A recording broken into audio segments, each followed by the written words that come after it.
श्री गणेशाय नमः। ओम गम गणपते नमः। संक्षिप्त गरुड़ पुराण। दुखी गर्भस्थ जीव का विविध प्रकार का चिंतन करना, यम यातनाग्रस्त जीव का।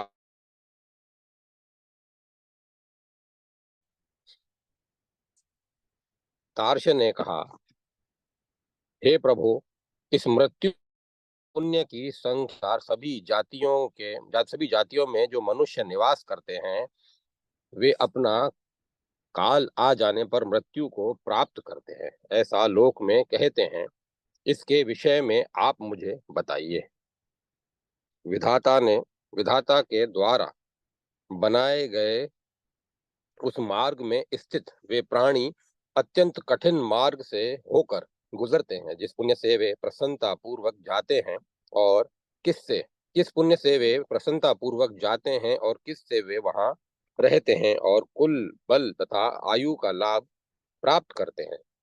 सुत जी ने कहा, हे ऋषियों, यह सुनकर जिनके द्वारा इस पृथ्वी का निर्माण हुआ है, जिन्होंने समस्त चराचर जगत की सृष्टि की है और समस्त यम को अपने विहित कार्य में नियोजित किया है, उन महाप्रभु ने मनुष्य के शरीर, कर्म, भय और रूप का स्मरण करके गरुड़ से इस प्रकार कहा। भगवान ने कहा, हे गरुड़, यम मार्ग में गमन करने वाले जीवात्माओं का एक शरीर नहीं, अपितु धर्म, अर्थ, काम तथा चिरकालीन मोक्ष प्राप्त करने की अभिलाषा रखने वाला अंगुष्ठ मात्र परिणाम में स्थित दूसरा शरीर होता है। वह उसी रूप में अपने पाप पुण्य के अनुसार लोक एवं निवास ग्रह प्राप्त करता है। हे द्विज, उस यातना शरीर में स्थित होकर यम पाश में बंधा हुआ वह जीव पुनः पुनः रोदन करता है। अत्यंत पवित्र देश में द्विज का शरीर प्राप्त करके भी मैंने न भगवान विष्णु की पूजा की, न पितरों एवं देवताओं को तृप्त किया, न मैंने याग दान आदि किया और न योग्य पुत्र आदि की संतति ही मुझ यम मार्गगामी का कोई बंधु नहीं है। मुझे पुनः द्विज का शरीर प्राप्त हो, इस इच्छा से कोई पुण्य कार्य भी नहीं किया है। अत्यंत दुर्लभ ब्राह्मणत्व प्राप्त करके वेद और पुराण की संहिताओं का भी अध्ययन मैंने नहीं किया है। इस प्रकार रुदन करते हुए देही से यमदूत कहते हैं कि हे देहिन, हाथ में आए हुए ब्राह्मण शरीर, पवित्र देश आदि रूपी अनमोल रत्न भी तुमने खो दिए। हे देहिन, तुम उसी के अनुसार अपना निर्वाह करो, जैसा कि हमने किया है। मनुष्य क्षत्रिय वंश का हो अथवा वैश्य वंश का हो, वह शूद्र हो या नीच वर्ण का हो, किंतु यदि वह देवता, ब्राह्मण, बालक, क्षत्रिय, वृद्ध, दीन और तपस्वियों का हंता है अथवा उन्हें उपद्रवग्रस्त देखकर उनके संशरण से पराड़ मुख हो जाता है, तो उसके सभी इष्ट देव उससे विमुख हो जाते हैं। पितृगण के द्वारा दिए गए तिलोदक का पान नहीं करते हैं और अग्निदेव उसके द्वारा दिए गए हव्य को भी नहीं स्वीकार करते हैं। हे पक्षींद्र, संग्राम में उपस्थित होने पर शस्त्र लेकर जो क्षत्रिय शत्रु सेना के समक्ष द्वेष और भयवश नहीं जाता है तथा बाद में मारा जाता है, तो उसका छात्र बल मानो व्यर्थ ही हो गया। जो युद्ध में वीर गति प्राप्त करता है, उसने मानो चंद्र और सूर्य ग्रहण के अवसर पर श्रेष्ठ ब्राह्मणों को दान दे दिया, श्रेष्ठ तीर्थों में जाकर सदा स्नान कर लिया, गया तीर्थ में पहुंचकर सदा पितरों का पिंडदान दे दिया।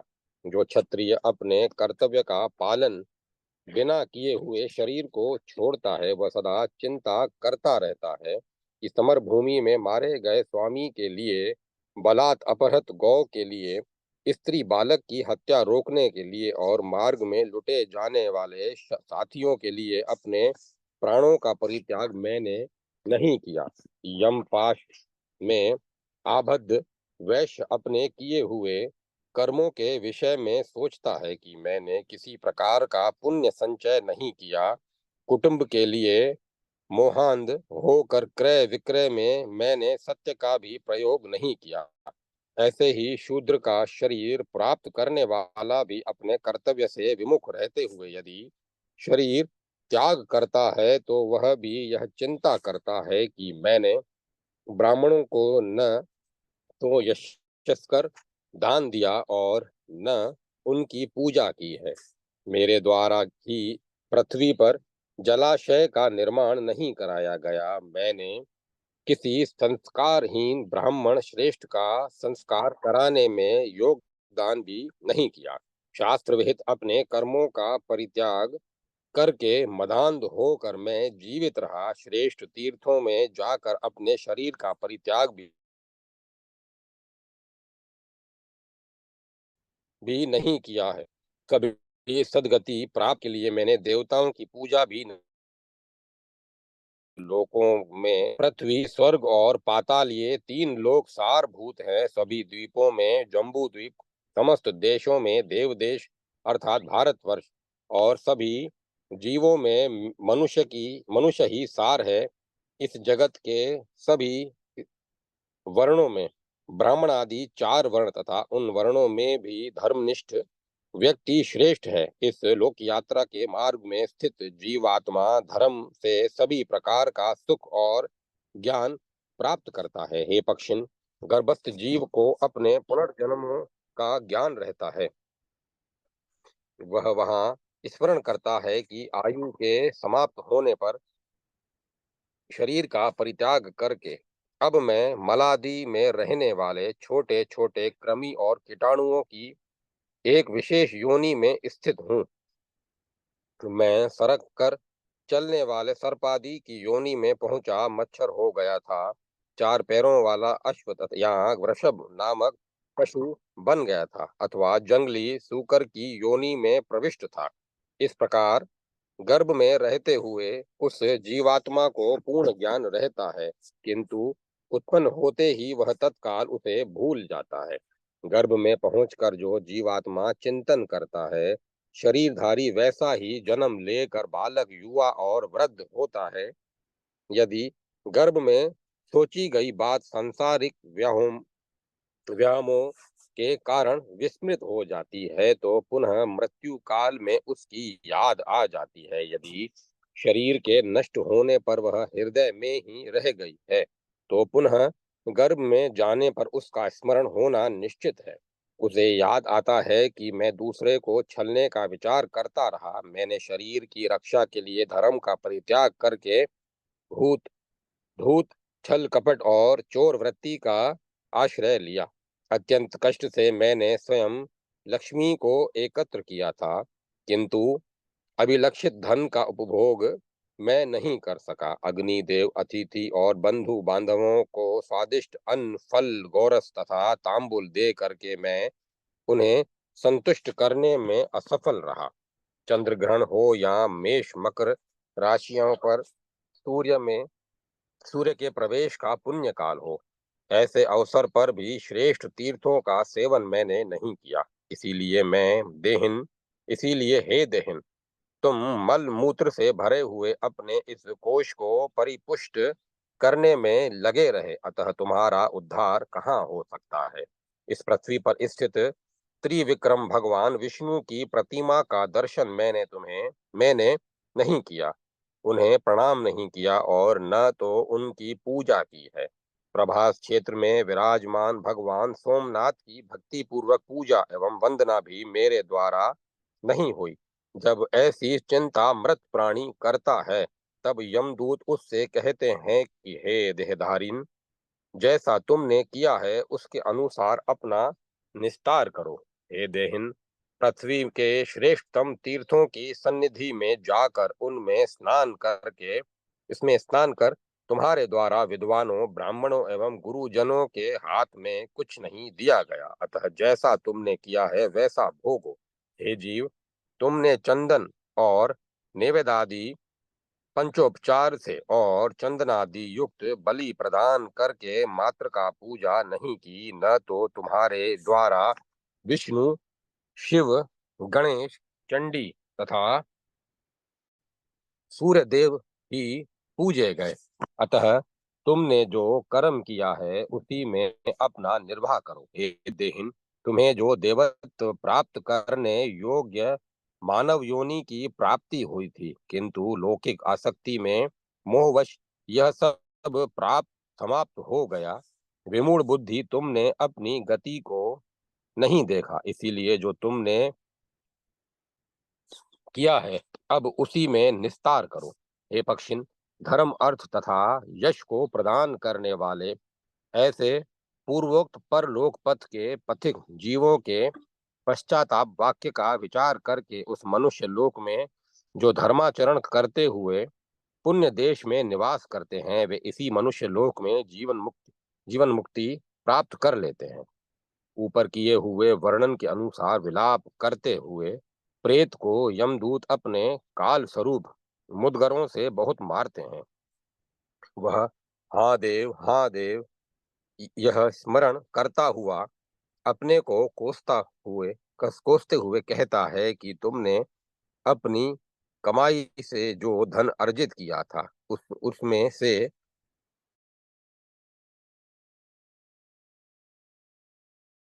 भूमि दान, गौदान, जल दान, वस्त्र दान, फल दान, तांबुल दान अथवा गंध दान भी नहीं किया। तो अब भला क्या सोच रहे हो? तुम्हारे पिता और पितामह मर गए, जिसने तुमको अपने गर्भ में धारण किया वह तुम्हारी माता भी मर गई, तुम्हारे सभी बंधु भी नहीं रहे, ऐसा तुमने देखा है। तुम्हारा पांच भौतिक शरीर अग्नि में जलकर भस्म हो गया। तुम्हारे द्वारा एकत्र किया गया संपूर्ण धन धान्य पुत्रों ने हस्तगत कर लिया। जो कुछ तुम्हारा सुभाषित है और जो कुछ तुमने धर्म संचय किया है वह तुम्हारे साथ है। इस पृथ्वी पर जन्म लेने वाला राजा हो अथवा सन्यासी या कोई श्रेष्ठतम ब्राह्मण हो, वह मरने के बाद पुनः आया हुआ नहीं दिखाई देता है। जो भी इस धरातल पर उत्पन्न हुआ है उसकी मृत्यु निश्चित है। हे पक्षींद्र, दूतों के सहित धर्मराज के पार्षद जब प्रेत से इस प्रकार से कहते हैं तो दुखी वह प्रेत उन गणों की महान आश्चर्यपूर्ण बात को सुनकर मनुष्य की वाणी में कहने लगता है। जब दान के प्रभाव से व्यक्ति विमान पर आरूढ़ होता है उस समय धर्म उसका पिता है, दया उसकी माता है, मधुर एवं अर्थ गांधीर्य युक्त वाणी उसकी पत्नी है और सुंदर तीर्थ में किया गया स्नान उसका हितैषी बंधु है। जब मनुष्य अपने हाथ से सुकृत करके उसको भगवान के चरणों में अर्पित कर देता है तब उसके लिए स्वर्ग किंकर की भांति हो जाता है। जो प्राणी धर्मनिष्ठ है वह अत्यंत सुख सुविधाओं को प्राप्त करता है और जो पापी है वह नाना दुखों का भोग करता है। जो धर्मशील, मान सम्मान तथा क्रोध को जीतने वाला, विद्या विनय से युक्त, दूसरे को कष्ट न देने वाला, अपनी पत्नी में संतुष्ट और पराई स्त्री से दूर रहने वाला है, वह पृथ्वी पर हमारे लिए वंदनीय है। जो मिष्ठान दाता, अग्निहोत्री, वेदांती, हजारों चंद्रायण व्रत करने वाला, मास पर्यंत उपवास रखने में समर्थ पुरुष तथा पतिव्रता नारी है, ये छह इस जीवलोक में मेरे लिए वंदनीय है। इस प्रकार का सम्यक आचरण करते हुए जो मनुष्य वापी कूप तथा जल से पूर्ण तालाब बनवाता है, जो प्याऊ जल कुंड, धर्मशाला तथा देव मंदिर का निर्माण कराता है, वह उत्तम धर्म करने वाला है। वेदज्ञ ब्राह्मण को दिया गया वर्षासन, कन्या का विवाह, ऋणी ब्राह्मण की ऋण मुक्ति, सुगमता से बोई ज्योति जाने वाली भूमि का दान तथा प्यास से दुखी प्राणियों के लिए उसी के अनुकूल कूप, तड़ाग आदि का निर्माण, ये ही सब सुकृत है।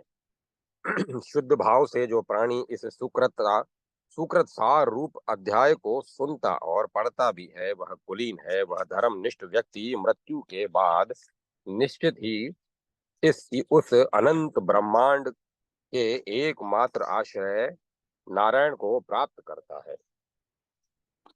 अध्याय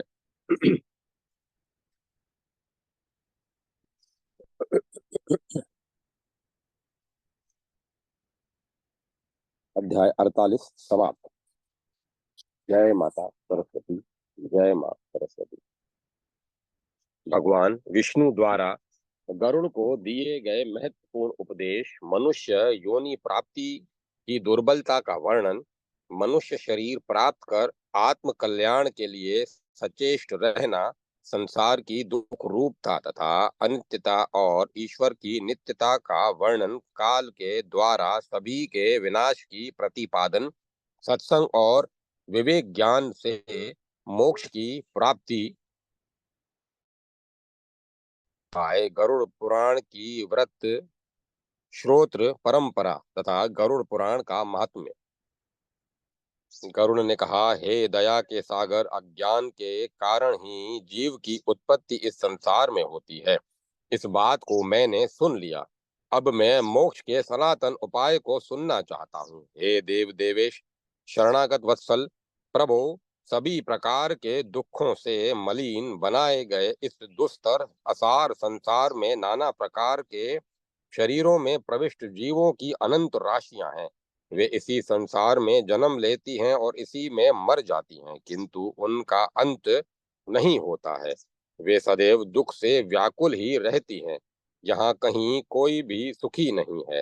हे मोक्षदाता स्वामिन, वे किस उपाय से मुक्त हो सकते हैं, उसको आप मुझे बताने की कृपा करें। श्री भगवान ने कहा, हे तार्श, जो तुम मुझसे पूछ रहे हो उसको सुनने मात्र से ही मनुष्य इस संसार के आवागमन के चक्र से मुक्त हो जाता है। उसी में उसे मैं कह रहा हूँ, तुम सुनो। हे खगेश, इस जगत में इस जगत से परे पर ब्रह्म स्वरूप निर्वयव सर्वज्ञ सर्वकर्ता सर्वेश निर्मल अद्वैत तत्व स्वयं प्रकाश आदि अंत से रहित विकार शून्य परात्पर निर्गुण और सचिदानंद शिव हैं। उसी के अंश ये जीव हैं, जो अनादि अविद्या से वैसे ही आच्छादित हैं जैसे अग्नि में उसके अंश विस्फुलिंग स्थित हैं। अनादि कर्मों के प्रभाव से प्राप्त शरीर आदि नाना उपाधियों में होने के कारण परस्पर भिन्न भिन्न हो गए हैं। सुख दुख प्रदान करने वाले पुण्य और पापों का उनके ऊपर नियंत्रण है। उसी कर्म के अनुसार उन्हें जाति, देह, आयु तथा भोग की प्राप्ति होती है। सूक्ष्म या लिंग शरीर के बने रहने तक पुनः पुनः जन्म मरण की परंपरा चलती रहती है। स्थावर कृमि पक्षी पशु मनुष्य धार्मिक देवता और मुमुक्षु यथाक्रम चार प्रकार के शरीरों को धारण करके हजारों बार उनका परित्याग करते हैं। यदि पुण्य कर्म के प्रभाव से उनमें से किसी को मानव योनि मिल जाए तो उसे ज्ञानी बनकर मोक्ष प्राप्त करना चाहिए। 84 लाख योनियों में स्थित जीवात्माओं को बिना मानव योनि मिले तत्व ज्ञान का लाभ नहीं मिल सकता। इस मृत्यु लोक में हजार ही नहीं करोड़ों बार जन्म लेने पर भी जीव को कदाचित ही संचित पुण्य के प्रभाव से मानव योनि मिलती है। यह मानव योनि मोक्ष की सीढ़ी के समान है। इस दुर्लभ योनि को प्राप्त कर जो प्राणी स्वयं अपना उद्धार नहीं करता है, उससे बढ़कर पापी इस जगत में दूसरा कौन हो सकता है। अन्य योनियों से भिन्न सुंदर सुंदर इंद्रियों वाले इस जन्म का लाभ लेकर जो मनुष्य आत्महित का ज्ञान नहीं रखता, वह ब्रह्म घाती है। किसी का भी पुरुषार्थ शरीर के बिना संभव नहीं है। अतः शरीर रूपी धन की रक्षा करते हुए पुण्य कर्म करना चाहिए। आत्मा सभी का पात्र है, इसीलिए उसकी रक्षा में मनुष्य सर्वदा संलग्न रहे। जो व्यक्ति आजीवन उस आत्मा की रक्षा में प्रयत्नशील रहता है, वह जीवित रहते हुए भी अपना कल्याण देखता है। मनुष्य को ग्राम, क्षेत्र, धन, घर, शुभाशुभ कर्म और शरीर बार बार नहीं प्राप्त होता है। विद्वान लोग सदैव शरीर की रक्षा में शरीर की रक्षा के उपाय में लगे रहते हैं। कुष्ठ आदि भयंकर रोगों से ग्रस्त होने पर भी मनुष्य उस शरीर को छोड़ना नहीं चाहता है। शरीर की रक्षा धर्म के लिए, धर्म की रक्षा ज्ञान के लिए और ज्ञान की रक्षा ध्यान योग के लिए तथा ध्यान योग की रक्षा तत्काल मुक्ति प्राप्ति के लिए होती है। यदि आत्मा ही अहितकारी कार्यों से अपने को दूर करने में समर्थ नहीं हो सकता, तो अन्य दूसरा कौन ऐसा हितकारी होगा जो आत्मा को सुख प्रदान करेगा। यही इसी लोक में नरक रूपी व्याधि की चिकित्सा नहीं की गई, तो जो औषधि विहीन देश परलोक में जाकर रोगी उससे मुक्ति का क्या उपाय करेगा। बुढ़ापा तो बाघिन के समान है। जिस प्रकार से फूटे हुए घड़े का जल कभी जल जल धीरे धीरे बह जाता है, उसी प्रकार आयु भी क्षीण होती रहती है। शरीर में विद्यमान रोग शत्रु के सदृश कष्ट देते हैं। इसीलिए कल्याण इसी में है कि इन सभी से मुक्ति प्राप्त करने का सत, सत्य प्रयास किया जाए। जब तक शरीर में किसी प्रकार का दुख नहीं होता है, जब तक विपत्तियां सामने नहीं आती हैं और जब तक शरीर की इंद्रियां शिथिल नहीं पड़ती हैं, तब तक ही आत्म कल्याण का प्रयास हो सकता है। जब तक यह शरीर स्वस्थ है, तब तक ही तत्व ज्ञान की प्राप्ति के लिए सम्यक प्रयत्न किया जा सकता है। कोशागार में आग लग जाने पर मूर्ख कुआं खोदता है, ऐसे प्रयत्न से क्या लाभ। मनुष्य नाना प्रकार के सांसारिक कार्यों में व्यस्त रहने से बीतते हुए समय को नहीं जान पाता है। वह दुख सुख तथा आत्महित की भी नहीं जानता है। पैदा होने वालों को, रोगियों को, मरने वाले को, आपत्तिग्रस्त को और दुखी लोगों को देखकर भी मनुष्य मोह रूपी मदिरा को पीकर जन्म मरणादि दुख से युक्त संसार से नहीं डरता। संपदाएं स्वप्न के समान है। यौवन पुष्प के सदृश है। आयु चंचल बिजली के तुल्य नष्ट प्राय है। ऐसा जानकर भी किसको धैर्य हो सकता है। 100 वर्ष का जीवन अत्यल्प है, वह भी निद्रा तथा आलस्य से में आधा चला जाता है। तदंतर बाल्यावस्था, रोग, वृद्धावस्था एवं अन्य दुखों में व्यतीत हो गया और जो थोड़ा बचा वह भी निष्फल हो जाता है। जिस कार्य को तुरंत आरंभ कर देना चाहिए, उसके संदर्भ में जो उद्योग हीन होकर बैठा है, जहाँ जागते रहना चाहिए वहाँ जो सोता रहे, तथा भय के स्थान पर जो आश्वस्त होकर रहता है, ऐसा वह कौन मनुष्य है जो मारा नहीं जाता। जल के फैन के समान इस शरीर को आक्रमण करके जीव स्थित है। यहाँ जिन प्रिय वस्तुओं के साथ सन्निवास है वे अनित्य हैं। अतः जीव कैसे निर्भय होकर नितांत अनित्य शरीर, भोग और पुत्र पौत्रादि के साथ रहता है। जो अहित में हित, अनिश्चित में निश्चित और अनर्थ में अर्थ को विशेष रूप से जानने वाला है, वह व्यक्ति अपने मुख्य प्रयोजन को नहीं जानता। जो देखते हुए भी गिर जाता है, जो सुनते हुए भी सद ज्ञान को नहीं प्राप्त कर पाता, जो सद ग्रंथों को पढ़ते हुए भी उसे नहीं समझ पाता, वह देव माया से विमोहित है। काल के इस गहरे महासागर में यह संपूर्ण जगत डूबता उतरता रहता है। मृत्यु, रोग और बुढ़ापा रूपी ग्रहों से जकड़े जाने पर भी किसी व्यक्ति को ज्ञान नहीं हो पाता है। मनुष्य के लिए प्रति क्षण भय है। समय बीत रहा है किंतु वह उसी प्रकार दिखाई नहीं देता जैसे जल में पड़ा हुआ कच्चा घड़ा गलता हुआ दिखाई नहीं देता। कदाचित वायु को बांध कर रखा जा सकता है, आकाश का खंडन हो सकता है, तरंगों को किसी सूत्रादि में पिरोया जा सकता है, किंतु आयु में विश्वास नहीं किया जा सकता जिसके प्रभाव से पृथ्वी दहकती है। सुमेरु पर्वत विशीर्ण हो जाता है तथा सागर का जल सूख जाता है, फिर इस शरीर के संबंध में तो बात ही क्या। पुत्र मेरा है, स्त्री मेरी है, धन मेरा है, बंधु बांधव मेरे हैं, इस प्रकार मैं चिल्लाते हुए बकरे की भांति काल रूपी भेड़िया बलात् मनुष्य को मार डालता है। यह मैंने किया है, यह मुझे करना है, यह किया गया है या नहीं किया गया है, इस प्रकार की भावना से युक्त मनुष्य को मृत्यु अपने वश में कर लेती है। कल किए जाने वाले कार्य को आज ही कर लेना चाहिए, जो दोपहर के बाद करना है उसको दोपहर से पहले ही कर लेना चाहिए, क्योंकि कार्य हो गया है अथवा नहीं हुआ है इसकी मृत्यु प्रतीक्षा नहीं करती।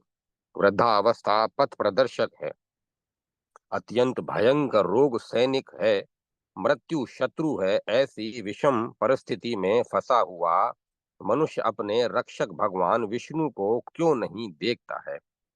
तृष्णा रूपी सुई से छिद्रित, विषय रूपी घृत में डूबे, राग द्वेष रूपी अग्नि की आंच में पकाए गए मानव को मृत्यु खा लेती है। बालक, युवा, वृद्ध और गर्भ में स्थित सभी प्राणियों को मृत्यु अपने में समाहित कर लेती है। ऐसा है यह जगत। यह जीव अपने शरीर को भी छोड़कर यमलोक चला जाता है, तो भला स्त्री, माता पिता और पुत्रादि का जो संबंध है वह किस प्रकार से प्रेरित होकर बनाया गया है। संसार दुख का मूल है। वह किसका होकर रहा है, अर्थात इसी और इसकी और जिसका मन अधिक रम गया है वही दुखित है। जिसने इस सांसारिक व्यामोह का परित्याग कर दिया है वह सुखी है। इसके उसके अतिरिक्त कहीं पर भी अन्य कोई दूसरा सुखी नहीं है। यह जगत सभी दुखों का जनक, समस्त आपदाओं का घर तथा सब प्रकार के पापों का आश्रय है। अतः क्षण भर में ही मनुष्य को इसका त्याग कर देना चाहिए। लोह और काष्ठ के जाल में फंसा हुआ पुरुष मुक्त हो सकता है, किंतु पुत्र और स्त्री के मोह जाल में फंसा हुआ वह कभी मुक्त नहीं हो सकता। मनुष्य मन को प्रिय लगने वाले जितने पदार्थों से अपना संबंध स्थापित करता जाता है, उतनी शोक की कीलें उसके हृदय में चुभती जाती हैं। विषय का आहार करने वाले देह स्थित तथा सभी प्रकार के अशेष सामर्थ्य से वंचित कर देने वाले जिन इंद्रिय रूपी चोरों के द्वारा लोग विनिष्ट हो रहे हैं, हाय, यह बड़े कष्ट की बात है। जैसे मांस के लोभ में फंसी हुई मछली बंसी के कांटे को नहीं देखती है, वैसे ही सुख के लालच में फंसा हुआ शरीरी यम की बाधा को नहीं देखता। हे खगेश, अपने हित अहित को न जानते हुए जो नित्य कुपथगामी है, जिनका लक्ष्य मात्र पेट भरना है, जो वे मनुष्य नारकीय प्राणी हैं।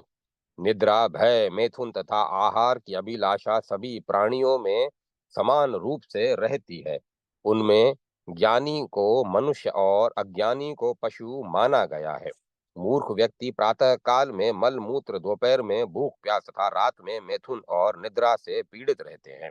बड़े दुख की बात है कि अज्ञान से मोहित होकर सभी प्राणी अपने शरीर, धन और एवं स्त्री आदि में अनुरक्त होकर जन्म लेते हैं और मर जाते हैं। अतः व्यक्ति को उनकी और बढ़ी हुई अपनी आसक्ति का परित्याग करना चाहिए। यदि आसक्ति छोड़ी न जा रही हो तो महापुरुषों के साथ उस आसक्ति को जोड़ देना चाहिए, क्योंकि आसक्ति रूपी व्याधि की औषधि सज्जन पुरुष ही हैं।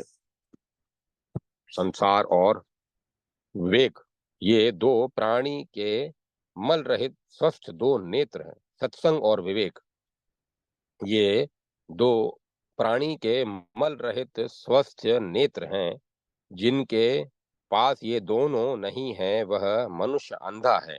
वह कुमार्ग कैसे वह कुमार्ग पर कैसे नहीं जाएगा, अर्थात वह अवश्य ही कुमार्गगामी होगा।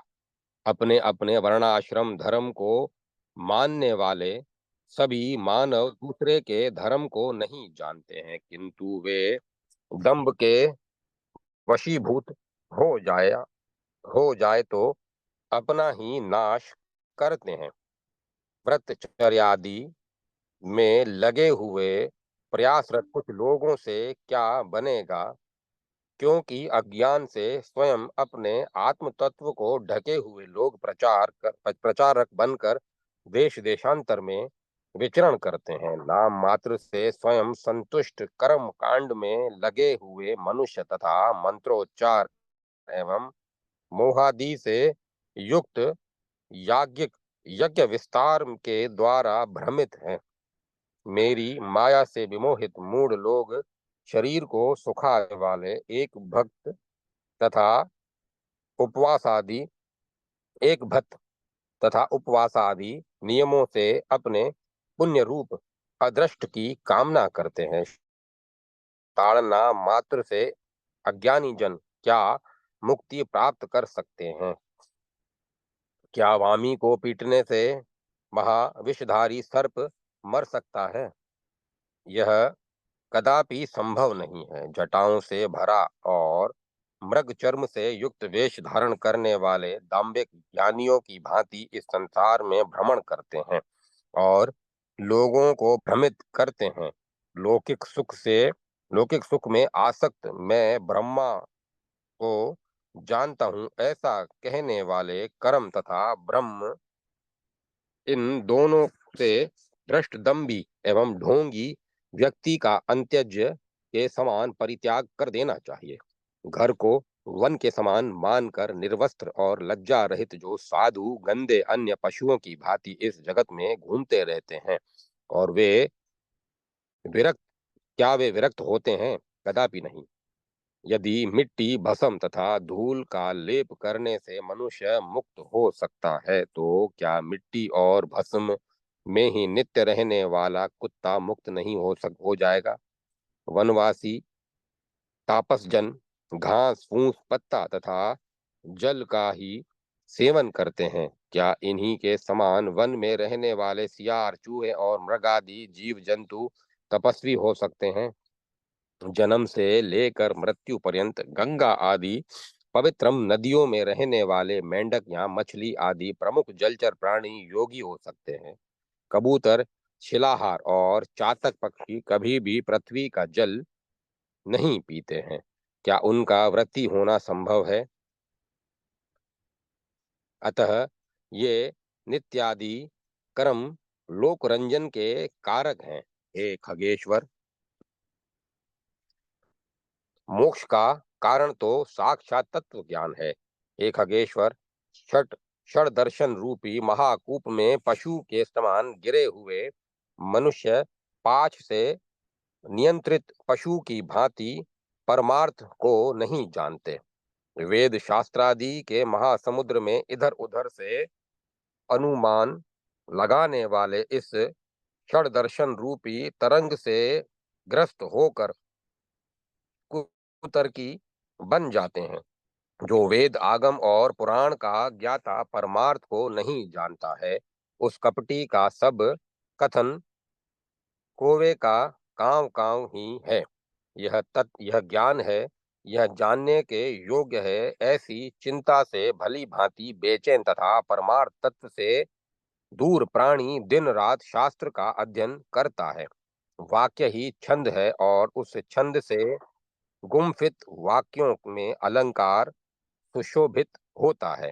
इस चिंता से दुखित मूर्ख व्यक्ति अत्यधिक व्याकुल हो जाता है। उस परम तत्व का अन्य ही अर्थ है, किंतु लोग उसका दूसरा अर्थ लगाकर दुखित होते हैं। शास्त्रों का सद्भाव कैसे और ही है, कुछ और ही है, किंतु वे उसकी व्याख्या उससे भिन्न ही करते हैं। उपदेशादि से रहित कुछ अहंकारी व्यक्ति उन्मानी भाव की बात कहते हैं, किंतु स्वयं उसका अनुभव नहीं करते हैं। वे वेद शास्त्रों को पढ़ते हैं और परस्पर उसका उसको जानने का प्रयास करते हैं, किंतु जैसे कलछी पाक का रसा स्वाद नहीं कर पाती है, वैसे ही वे परम तत्व को नहीं जान पाते हैं। सिर पुष्पों को धोता है, परंतु उसकी सुगंध का अनुभव नासिका ही करती है। बहुत से लोग वेद शास्त्र पढ़ते हैं, किंतु उनके भाव को समझने वाला दुर्लभ है।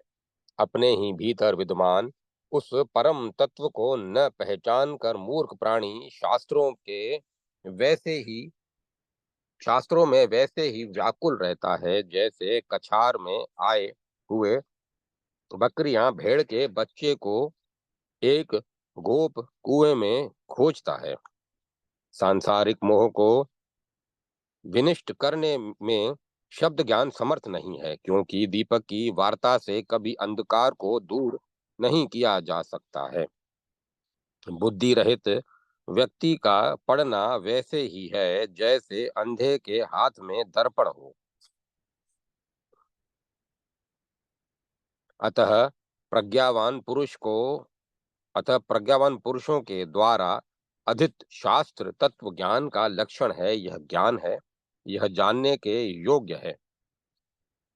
ऐसे विचार ऐसे विचारों में फंसा हुआ मनुष्य जब कुछ जानने की इच्छा करता है, किंतु हजार दिव्य वर्षों तक पढ़ने पर भी वह शास्त्रों का अंत नहीं समझ पाता है।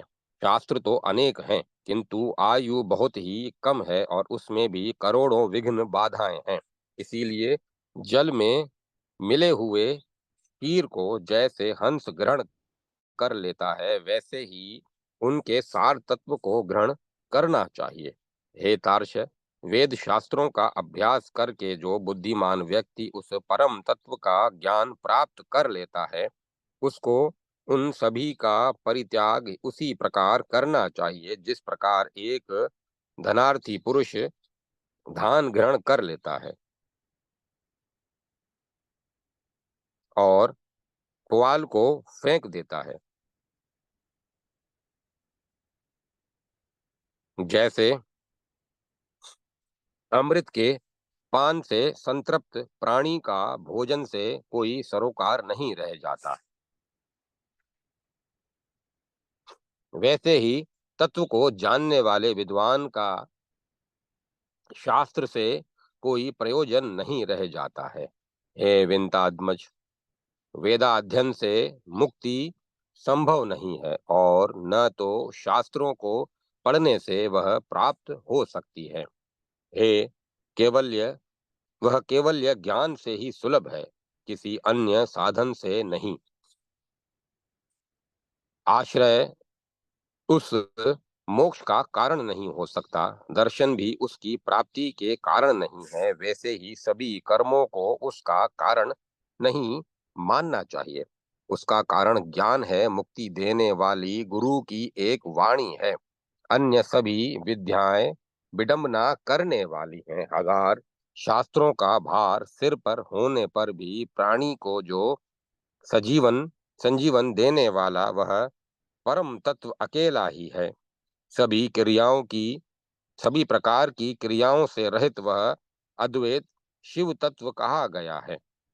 उसको गुरु के मुख से प्राप्त करना चाहिए। वह करोड़ों आगम शास्त्रों का अध्ययन करने से मिलने वाला नहीं है।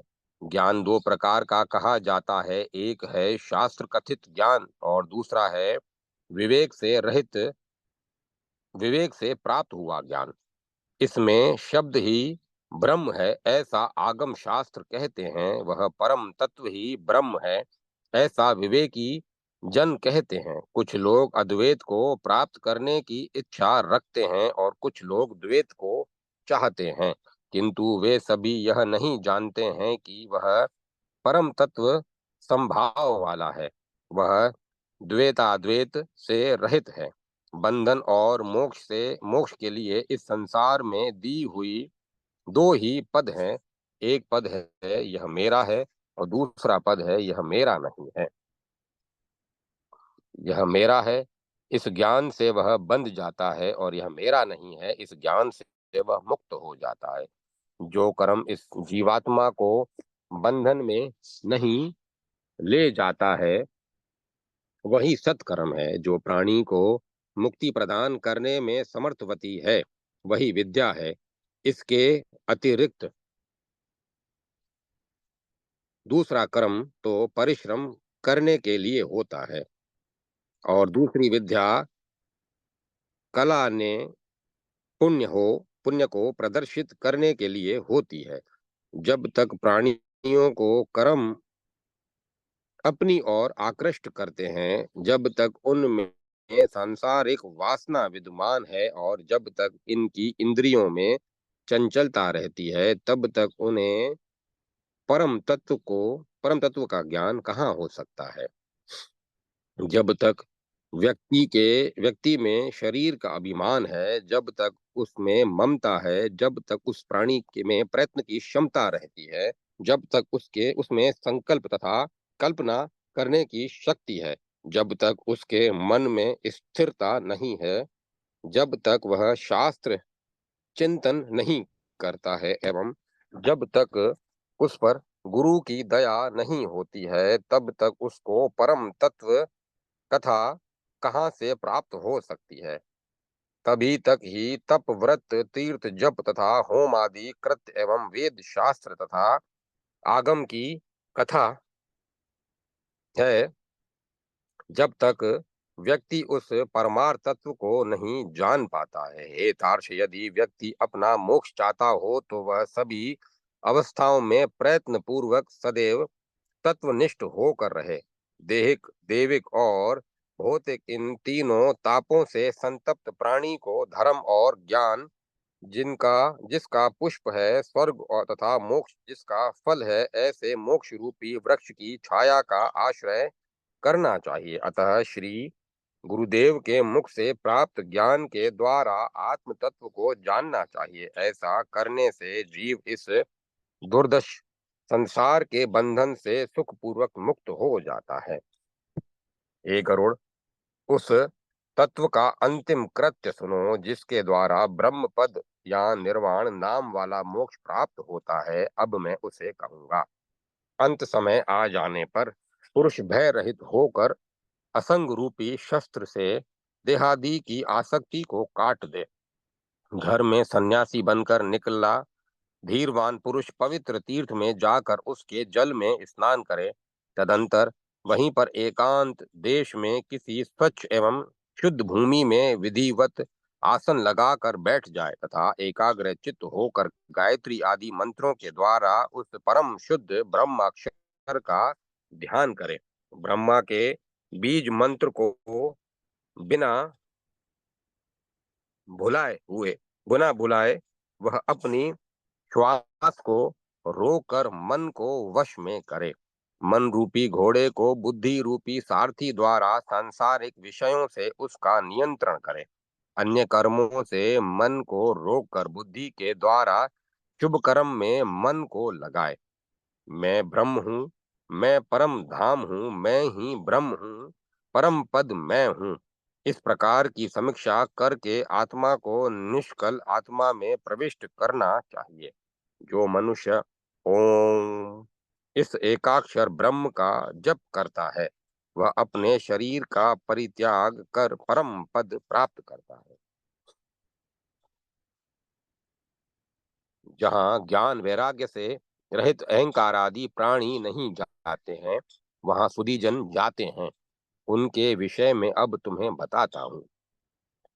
मान मोह से रहित, आसक्ति दोष से परे, नित्य आध्यात्म चिंतन में दत्त चित्त, सांसारिक समस्त कामनाओं से रहित और सुख दुख नामक द्वंद से मुक्त जो ज्ञानी पुरुष है, वे ही इस अव्यय पद को प्राप्त करते हैं।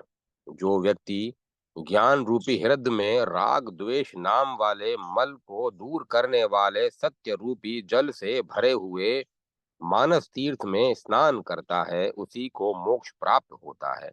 प्रोण वैराग्य में स्थित होकर अन्य अन्य अनन्य भाव से जो मनुष्य मेरा भजन करता है, वह पूर्ण दृष्टि वाला प्रसन्न आत्मा व्यक्ति मोक्ष प्राप्त करता है।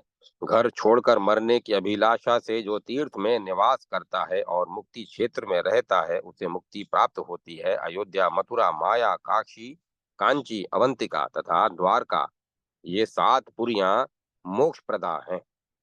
हे तार्ष, ज्ञान वैराग्य से युक्त यह सनातन मोक्ष धर्म ऐसा ही है, इसको तुम्हें सुना दिया है। दूसरा प्राणी भी ज्ञान वैराग्य पूर्ण इसको सुनकर मोक्ष करता है। तत्वज्ञ मोक्ष प्राप्त करते हैं, धर्मनिष्ठ स्वर्ग जाते हैं, पापी नरक में जाते हैं, पक्षी आदि इसी संसार में अन्य योनियों में प्रविष्ट होकर घूमते रहते हैं। सुत जी ने कहा, हे महर्षियों, अपने प्रश्न के रूप में उत्तर के रूप में भगवान के मुख से इस प्रकार सिद्धांत को सुनकर प्रसन्न शरीर वाले गरुड़ ने जगदीश्वर को प्रणाम किया और कहा, प्रभु, आपके इन आह्लादित वचनों से मेरा बहुत बड़ा संदेह दूर हो गया। ऐसा कहकर उन्होंने भगवान विष्णु से जाने की आज्ञा ली और वे कश्यप जी के आश्रम में चले गए। हे ब्राह्मणों, जिस प्रकार प्राणी मृत्यु के बाद तत्काल दूसरी योनि में चला जाता है, अथवा जैसे वह विलंब से देहांतर को प्राप्त करता है, उन दोनों बातों में परस्पर कोई विरोध नहीं है। हे तात, जैसा मैंने भगवान से सुना है, वैसा ही मैंने आपको सुना दिया है। लक्ष्मीपति भगवान नारायण के इन वाक्यों को सुनकर मरीच पुत्र कश्यप भी बहुत प्रसन्न हुए। ब्रह्मा से इस महापुराण को सुनकर मैंने आप लोगों को भी वही सुनाया है। इससे आप सभी का संदेह भी दूर हो गया। गरुड़ के द्वारा कहा गया यह महापुराण बड़ा ही विचित्र है। इस महापुराण को गरुड़ ने हरि से प्राप्त किया था। उसके बाद गरुड़ ने से भृगु को प्राप्त हुआ। तदंतर भृगु से वशिष्ठ, वशिष्ठ से वामदेव, वामदेव से पराशर मुनि से व्यास और व्यास से मैंने इसे सुना है। हे ऋषियों, मेरे द्वारा अब आप सबको परम गोपनीय यह वैष्णव पुराण सुनाया गया है। जो मनुष्य इस महापुराण को सुने या जो इसको पढ़े, वह इस लोक और परलोक सभी में सुख प्राप्त करता है। संयमनीपुरी में जाते हुए प्रेत को जो दुख प्राप्त होता है, उसका जैसा निरूपण इस महापुराण में किया गया है। इसे सुनने से जो पुण्य होता है, उसके कारण वह प्रेत मुक्त हो जाता है। इस महापुराण में कहे गए कर्म विपाक आदि को सुनने से मनुष्य को यहीं पर वैराग्य प्राप्त हो जाता है। अतः जिस प्रकार से हो सके, प्राणी को इसे अवश्य सुनना चाहिए। हे जितेंद्रिय ऋषियों, आप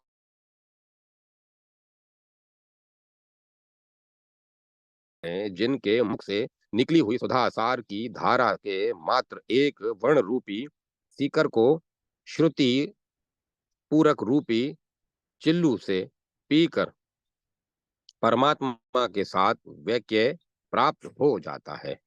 व्यास जी ने कहा, इस प्रकार सुत जी के मुख से निकली हुई समस्त शास्त्रों के अर्थ से सुशोभित भगवान विष्णु की वाणी का अमृतपान करके ऋषिगण परम संतुष्ट हुए। परस्पर उन लोगों के बीच स्वार्थदर्शी सर्वार्थदर्शी सुत जी महाराज की प्रशंसा होने लगी। शौनक आदि ऋषियों को भी अत्यंत प्रसन्नता हुई। सुत जी के द्वारा कही गई पक्षीराज गरुड़ के संदेहों को विनिष्ट करने वाली भगवान विष्णु की वाणी को सुनकर जितेंद्रिय मुनिराज शौनक ने मन ही मन अपने को धन्य माना। इस समय उस समय अपनी उदार वाणी से उन मुनियों ने सुत जी को बार बार धन्य है, आप धन्य हैं कहकर धन्यवाद दिया। तदंतर यज्ञ समाप्त होने पर उन्हें विदाई दी।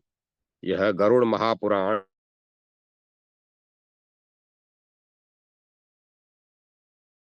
यह सभी पापों का विनाशक एवं सुनने वालों की समस्त कामनाओं का पूरक है। इसका सदैव श्रवण करना चाहिए।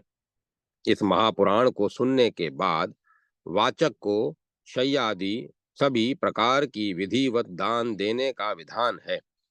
अन्यथा कथा सुनने का लाभ उन्हें नहीं प्राप्त होता। श्रोता को सर्वप्रथम इस महापुराण की पूजा करनी चाहिए। उसके बाद वस्त्र अलंकार गौ तथा दक्षिणा आदि से वाचक की ससम्मान पूजा करनी चाहिए। अधिक पुण्य लाभ के लिए अधिकाधिक अन्नदान, स्वर्ण दान और भूमि दान से वाचक की पूजा करनी चाहिए। जो मनुष्य इस महापुराण को सुने या जैसे भी हो वैसे ही उसका पाठ करे तो वह प्राणी यमराज की भयंकर यातनाओं को तोड़कर निष्पाप होकर स्वर्ग को प्राप्त करता है। धर्मकांड प्रेत कल्प संपूर्ण। जय माता सरस्वती। जय मां सरस्वती। ओम श्री परमात्मने नमः। ब्रह्मकांड भगवान श्री हरि की महिमा तथा उनके सर्वेश्वर का प्रतिपादन। श्री हरि को श्रीमद् भागवत, विष्णु तथा गरुड़ ये तीन पुराण विशेष प्रिय हैं। इनका निरूपण तथा श्री गरुड़ पुराण का महात्म्य। प्राचीन समय की बात है। जगत के नेत्र स्वरूप उन परम ब्रह्म श्री हरि का स्तुवन करते हुए सभी शास्त्रों के तत्वज्ञ शौनक आदि ब्रह्मवादी ऋषिगण नेमिष नामक महापुण्य क्षेत्र में उत्तम तपस्या में संलग्न थे। वे सभी जितेंद्रिय भूख प्यास को जीत लेने वाले सत्यपरायण तथा संत थे। वे विशिष्ट भक्ति के साथ समस्त संसार को ज्ञान प्रदान करने वाले भगवान विष्णु की निरंतर पूजा करते थे। वहां कोई यज्ञों के द्वारा यज्ञपति की, कोई ज्ञान के द्वारा ज्ञानात्मक परम ब्रह्म की और कुछ ऋषिगण परम भक्ति के द्वारा नारायण की पूजा में लगे रहते थे। एक बार की बात है। धर्म, अर्थ, काम तथा मोक्ष इन चार पुरुषार्थों की प्राप्ति का उपाय जानने की इच्छा से वे महात्मा गण एक स्थान पर एकत्र हुए। उधर रहता वे मुनिगण संख्या में 26,000 थे एवं उनके शिष्य प्रशिष्यों की संख्या तो बहुत अधिक थी। संसार पर अनुग्रह करने वाले वितराग एवं मात्सर्य रहित वे महातेजस्वी मुनि आपस में विचार करने लगे कि इस संसार में दुखित प्राणियों की भगवान हरि के प्रति अचल भक्ति कैसे हो सकेगी और कैसे आदि देविक, आदि भौतिक तथा आध्यात्मिक संपूर्ण कर्मों की सिद्धि हो सकेगी। इन ऋषियों की इस जिज्ञासा को जानकर महामुनि शौनक ने हाथ जोड़ते हुए बड़े ही विनय पूर्वक उनसे कहा। शौनक जी ने कहा, हे ऋषियों, पुराणिक पुराणिकों पुराणिकों में उत्तम सुत जी महाराज इस समय पवित्र सिद्धाश्रम में विराजमान हैं। वे भगवान वेद व्यास जी के शिष्य हैं और यतियों के ईश्वर हैं। वे अपनी जिज्ञासा विषयक सभी बातों को वे आपकी जिज्ञासा विषयक सभी बातों को जानते हैं। इसीलिए उन्हीं के पास चलकर हम लोग पूछें। शौनक मुनि के ऐसा कहने पर वे सभी उस पुण्य सिद्धाश्रम में गए। नेमिषारण्यवासी उन ऋषियों ने सुखपूर्वक आसन पर बैठे हुए सुत जी से पूछा। ऋषियों ने कहा, हे सुवर्त, किस उपाय के द्वारा भगवान विष्णु को प्रसन्न किया जा सकता है और कैसे इनकी पूजा करनी चाहिए, इसे आप बताएं। साथ ही यह भी बतलाने की कृपा करें कि मुक्ति का साधनभूत तत्व क्या है। इस पर सुत जी महाराज ने कहा, हे ऋषिगणों, भगवान विष्णु, देवी लक्ष्मी, वायु, सरस्वती, शेषनाग, गुरु क्षेत्र, कृष्ण देवपायन, व्यास जी को नमस्कार कर मैं अपनी बुद्धि के अनुसार वर्णन करता हूँ। आप लोग उन श्रेष्ठ तत्व स्वरूप भगवान हरि के विषय में सुने। ऋषियों, नारायण के समान न कोई है, न हुआ है और न भविष्य में ही कोई होगा। इस सत्य वाक्य के द्वारा आप सभी के प्रयोजन को सिद्ध कर रहा हूँ। शौनक जी ने पूछा, हे मुनि श्रेष्ठ, सर्वप्रथम भगवान विष्णु को क्यों नमस्कार करना चाहिए? हे विद्वन, हे सुव्रत, यह आप बताने की कृपा करें। सुत जी बोले, हे शौनक, सभी वेदों के द्वारा एकमात्र वेद जानने योग्य वे हरि ही हैं। वेदादि शास्त्रों तथा इतिहास एवं पुराणों में उन्हीं की महिमा गाई गई है। इसीलिए वे विष्णु सर्वप्रथम वंदनीय हैं। वे विष्णु ही सब में ज्ञान रूप से प्रकाशित हैं, इसीलिए हरि प्रणाम के योग्य हैं। वे सभी के प्रधान हैं और सबसे बढ़कर हैं, इसीलिए भी वे हरि सर्वप्रथम नमस्कार करने योग्य है। भगवान विष्णु के समान न कोई देवता है और न वायु के समान कोई गुरु, विष्णुपदी के समान कोई तीर्थ नहीं है और विष्णु भक्त के समान कोई भक्त नहीं है। कलयुग में सभी पुराणों में तीन पुराण भगवान हरि को प्रिय हैं और मुख्य हैं।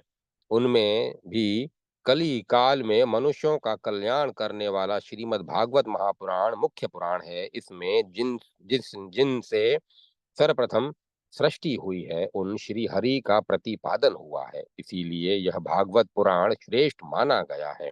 इस पुराण में भगवान विष्णु से ही ब्रह्मा और महेश आदि की सृष्टि बताई गई है। हे विप्र, इसी प्रकार इन इसमें अनेक प्रकार के अर्थों का तथा तत्व ज्ञान का निरूपण हुआ है। इन्हीं सब विशेषताओं के कारण यह भागवत श्रेष्ठतम पुराण माना गया है। इसी प्रकार विष्णु पुराण तथा गरुड़ पुराण को श्रेष्ठ कहा गया है। कलयुग में ये तीन पुराण मनुष्य के लिए प्रधान बताए गए हैं। इनमें भी गरुड़ पुराण की विशेषता कुछ अधिक ही है। यह गरुड़ पुराण तीन अंशों में विभक्त है। इसके प्रथम अंश कर्म कांड, द्वितीय अंश धर्म कांड तथा तृतीय अंश ब्रह्म कांड कहा जाता है। इन उन तीनों कांडों में भी अंतिम यह ब्रह्म कांड श्रेष्ठ है। हे विप्रों, इस तृतीयांश अर्थात ब्रह्म कांड के श्रवण से जो पुण्य प्राप्त होता है, उसे भगवत भागवत श्रवण के समान पुण्य फल वाला कहा गया है। इतना ही नहीं, इस ब्रह्म खंड के पारायण से वेद पाठ के समान फल प्राप्त होता है, इसमें संदेह नहीं है। हे विप्रगणों, इसके पाठ करने का जो फल कहा गया है, वह केवल श्रवण करने से भी मिल जाता है। भगवान हरि ने ही व्यास रूप में अवतरित होकर भागवत, विष्णु, गरुड़ आदि पुराणों की रचना की है। विष्णु धर्म का प्रतिपादन करने में गरुड़ पुराण के समान कोई भी पुराण नहीं है। जैसे देवों में जनार्दन श्रेष्ठ है, आयुधों में सुदर्शन श्रेष्ठ है, यज्ञों में अश्वमेध श्रेष्ठ है, नदियों में गंगा श्रेष्ठ है, जलजों में कमल श्रेष्ठ है, वैसे ही पुराणों में यह गरुड़ पुराण हरि के तत्व निरूपण के में मुख्य कहा गया है। गरुड़ पुराण में हरि ही प्रतिपाद्य है, इसीलिए हरि ही नमस्कार करने योग्य है और हरि ही शरण्य है तथा वे हरि ही सब प्रकार से सेवा करने योग्य है। अध्याय एक समाप्त। जय माता सरस्वती। जय माँ सरस्वती। ओम नमः शिवाय। ओम नमो भगवते वासुदेवाय। ओम श्री लक्ष्मी नारायण नमः। ओम नमो नारायण। ओम नमो नारायण। ओम नमो नारायण। ओम तत्सत। ओम तत्सत। ओम तत्सत। अब कथा को विराम दिया जाता है।